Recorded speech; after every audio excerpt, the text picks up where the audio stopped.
Hi, and welcome to this week's version of Reviveaphone Rewind. This week I'm joined by the lovely Sam Murphy, who's hopefully going to be in lots of videos with me in the future, so you don't just have to listen to just me.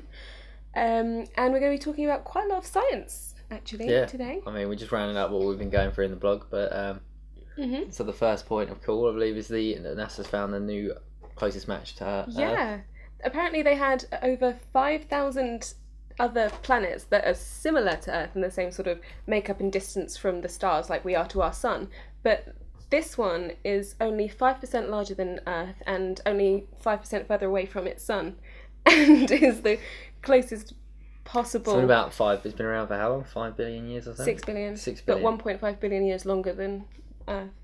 And the gravity's almost twice as dense, isn't it? No? I don't know. Maybe. Have more confidence in what you're saying. I don't really know. I don't remember this much in Amnesty. But yeah, it's really exciting because there's the perfect climate, and if the water, basically it's the perfect climate for water to be as it is on Earth, and therefore to create life as we know it. So there could be more people out there. Oh my god. There could be another you. I hope not. And another me. Especially hope not. Could be also, they could do another Reviveaphone Rewind. Probably a lot better one than this one. We found I don't know, what would they call their planet? Zoid 2.0. That could be Earth. Oh my god, that'd be so weird. What? They could be Zoidians. And they could be right now recording something saying, so Probably a lot Zoid, better standard as well. The second story is pretty cool to be involved in. There are two guys that have really caught the attention of drug companies in a good way, not like Colombian drug lords. Stephen Pete. Yeah. And another guy, what was his name? Timothy Dre. Quick read. And they've got the attention of like drug and pharmaceutical companies because they have rare genetic mutations or superpowers, as people are putting them. One of them can't feel pain. Which one was that? That was, I believe, Stephen Pete. Stephen Pete can't feel pain at all. And then, what was the example? He stepped on a piece of glass and didn't feel anything. Yeah, but also then when he was a baby, when he was teething, you know, and babies like, because all the teeth are coming through. Yeah. You know when your baby barks at you? No, just my family. Yeah. And when you used to have in the kennel. Did your parents not keep you in a kennel? No. No, okay. Fine. And he nearly bit his tongue off because obviously he couldn't feel pain as a baby. He didn't know about that, so his parents described that as a red flag. Yes, if your baby tries to chew their tongue off, take them to the doctor. Yeah. And then Peter Dreyer. He's a bone density guy, isn't he? He is really the dense bone bones. density guy. His genetic mutation means that his bones are so dense that they just don't break. He could be in a car accident. He could get like really badly attacked and just get up and walk away. It's nice he lost his head. No, yeah, but to actually chop his head off would be really difficult because his spine is so dense. He'd still die. It didn't say he was immortal. It said he... Immortal. Immortal. He's immortal. Immortal man. You're growling a bit like... Yeah. On to Samuel's favourite topic. Next one up, we're talking about the success of the Australian drone manufacturer Flirty, who successfully delivered 4.5 kilograms of medical supplies to a rural destination. So I believe they... Via drone. Via drone. The most important part of that story that you just totally missed out. Yep. Yep, that's right. Yeah, it's a really, really big development because it's the first time anyone has ever delivered something by drone, and it's really lovely that it wasn't like, you know, Domino's. That was very good as well. No, but that's coming next. Just like, better get medical supplies out. Then we can move on to pizza. Yeah, but what was kind of had people not up in arms, but was quite interesting, is that Amazon has been claiming that they were going to be the first people to do this, and there were rumours about them doing it for years, and now these people, Flirty, in Australia, have done it. Yeah, really great name. First people to do it in the world, and yeah, just everything's being. I think it can work rurally, but I don't think it can probably work in like city centres and stuff like that. I don't think there's any.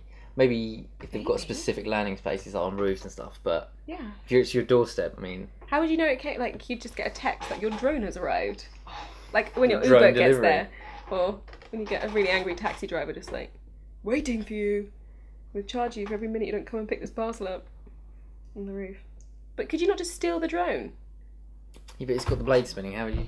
Even if it's a level, you can still have the blade spinning, so you wouldn't be able to go and approach it, would you?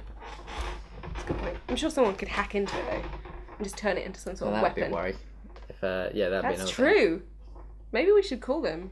Let us know what you think about that. Would you accept something via drone? I would. I'd be pretty happy about that. Coolest way. Well, yeah, but you just love drones. Yeah, but Yeah, still. they're like, is it there? Is it there? Is it there? Just watch it come in like, ugh. Didn't even order anything. Order something like, you just didn't need. Anything I need. Or anything you don't need. Yeah, just all either literally or. anything. And finally, Lexus have finally developed a hoverboard.